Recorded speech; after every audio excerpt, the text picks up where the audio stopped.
پھر بھی ڈائریکٹلی ہر کسی کو امام کو سمجھانے کی یا کسی مفتی صاحب کو یا کسی عالم صاحب کو سمجھانے کی اجازت ہمارے یہاں نہیں ہے.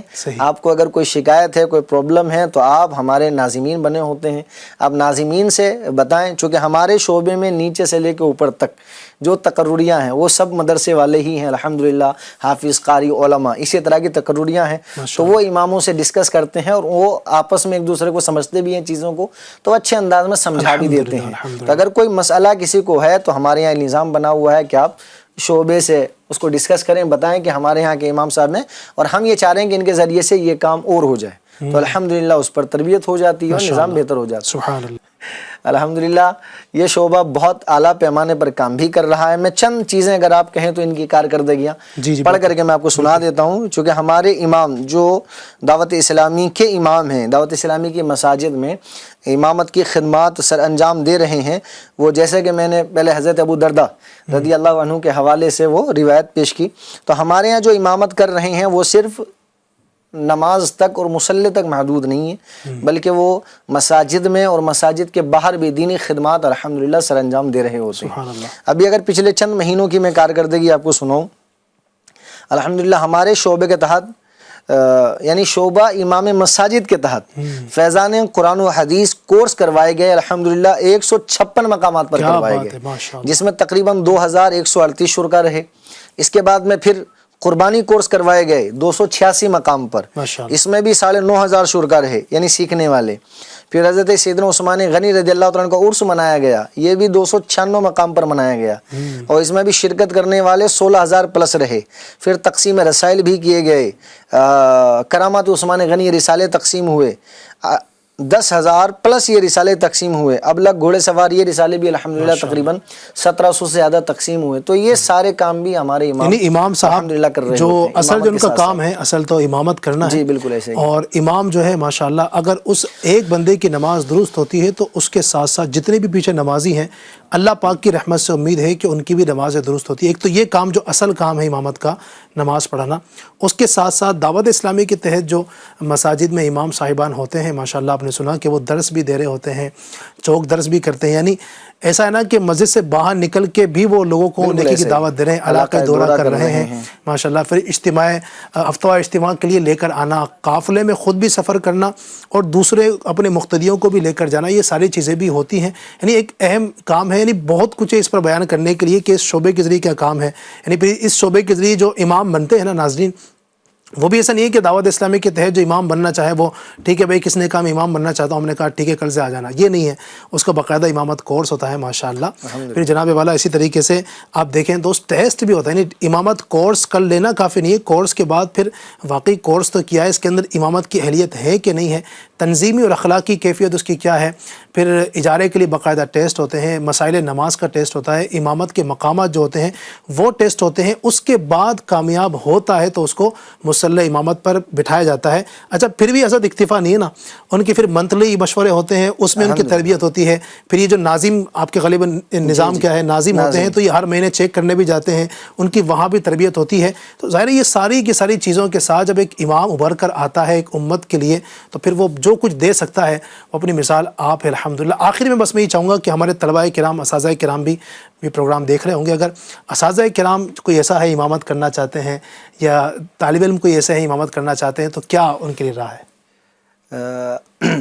ہمارے اساتذہ کرام اور طلبہ کرام امامت کرنا چاہتے ہیں تو ظاہر سی بات ہے راستہ تو ایک دم آسان ہے ماشاءاللہ کہ آپ منصب امامت پر آ سکتے ہیں. لیکن کوشش ہماری یہی ہے جیسا آپ نے فرمایا کہ امامت کورس کر لیا جائے صحیح، اور امامت کورس کر کے جو ہے نا وہ منصب امامت پر آیا جائے. اب اس میں ایک چیز یہ ہو سکتی ہے کہ یار ہم تو مطلب حفظ کر ہی لیے ہیں، قرات پڑھ ہی لیے ہیں، درس نظامی کر ہی لیے ہیں، تب امامت کورس کی کیا ضرورت ہے. تو میں یہ صرف ریکویسٹ کروں گا کہ دیکھیں HSC SSC اور گریجویشن یہ سب کرتے ہیں، لیکن اس کے بعد بھی جس کو جس ڈپارٹمنٹ میں جانا ہوتا ہے اس کی پڑھائی وہ الگ سے کرتا ہے اور اس کی ویلیو بھی ہوتی ہے اور اس کو الگ سے سرٹیفکیٹ بھی دیا جاتا ہے کہ بھائی یہ بندہ اس کام کا اسپیشلسٹ ہے. کیا بات ہے. یہ اس کو بخوبی سر انجام دیتا ہے. اور ایک کبھی کبھی نا ایک ہی فیلڈ کے اندر الگ الگ اسپیشلسٹ بھی ہوتے ہیں جی. اور ان کی اپنی اپنی جو سرٹیفکیٹ ہوتے ہیں، اسناد ہوتی ہیں، ان کی اپنی اپنی جگہ پر اہمیت ہوتی ہے اور اس کے فائدے دنیاوی اعتبار سے حاصل ہو رہے ہوتے ہیں. تو ایسا ہی ہمارے یہاں بھی ہے.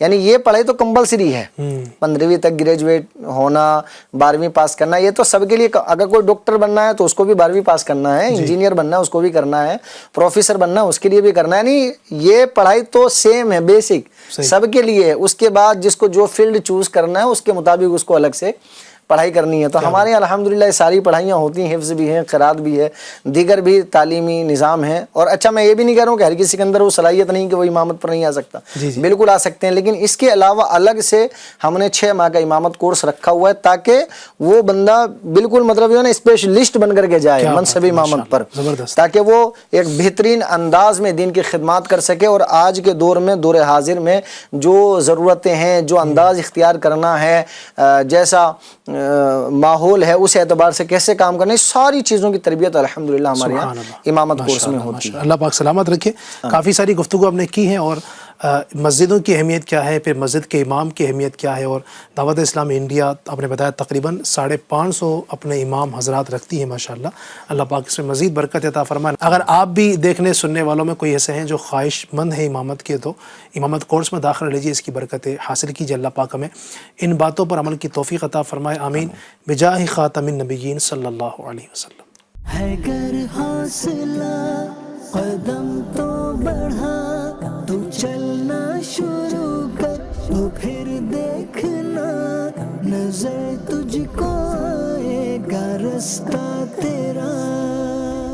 ہے گر حوصلہ قدم تو بڑھا، تو چلنا شروع کر، تو پھر دیکھنا نظر تجھ کو آئے گا رستہ تیرا.